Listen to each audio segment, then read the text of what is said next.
धाराशिवच्या तुळजाभवानी मंदिराच्या जीर्णोद्धाराच्या कामावरनं पुजारी मंडळ आक्रमक। 6 फेब्रुवारीला मंदिरासमोर केलं जाणार उपोषण।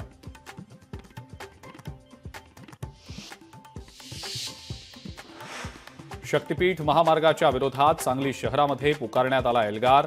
मार्क्सवादी कम्युनिस्ट पक्षाच्या जिल्हास्तरीय अधिवेशनामध्ये शक्तीपीठाच्या विरोधात लढ्याचा संकल्प।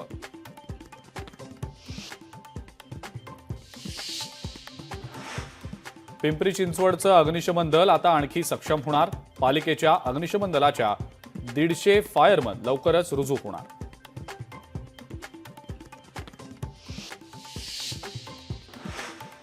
गडचिरोली जिल्ह्यातल्या लोहखाणींची क्षमता वाढवण्यास गावकरी अनुकूल।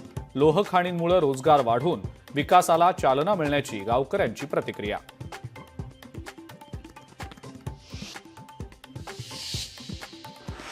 वाशिमच्या खोराडी नदीवरील संरक्षण भिंतीचं निकृष्ट दर्जाचं काम। भिंत गावकऱ्यांसाठी धोकादायक।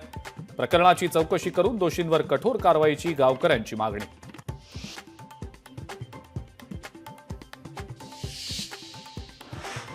बीडमध्ये बेपत्ता एसटी बस वाहकानं घेतला गळफास। परिवहन विभागाकडनं निलंबनाची कारवाई केल्यानं गळफास घेतल्याची माहिती।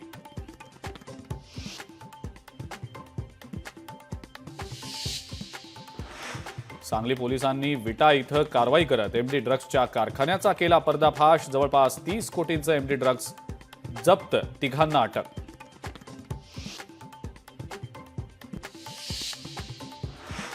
परभणीच्या उर्दू शाळेमध्ये आनंद नगरीचं आयोजन। कार्यक्रमाला विद्यार्थ्यांचा आणि पालकांचा उत्स्फूर्त सहभाग। 1 लाखहून जास्त रुपयांची उलाढाल।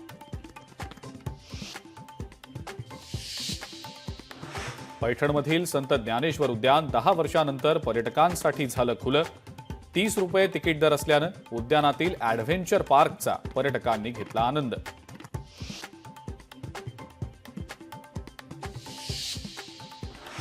उल्हासनगरमध्ये शांतीसागर हॉटेलच्या किचनला आग। अग्निशमन दलाच्या गाड्या घटनास्थळी दाखल।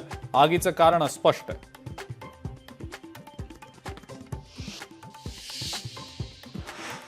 राज्य शासनातर्फे यावर्षीपासून आंतरराष्ट्रीय दर्जाच्या मराठी चित्रपट महोत्सवाचं आयोजन।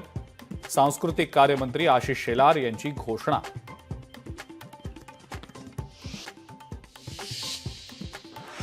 पैठणमध्ये ज्वारीचं पीक बहरलं। दमदार पावसामुळे शिवारातून पाणी साचलेलं असल्यानं रब्बी हंगामातली सगळीच पिकं जोमात। यंदा बहरलेल्या ज्वारी पिकामुळे शेतकरी समाधानी।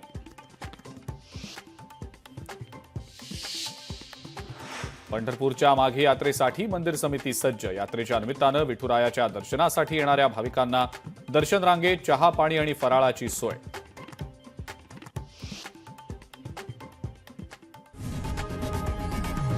लोकशाही मराठी ऐका, पहा, जागरूक रहा।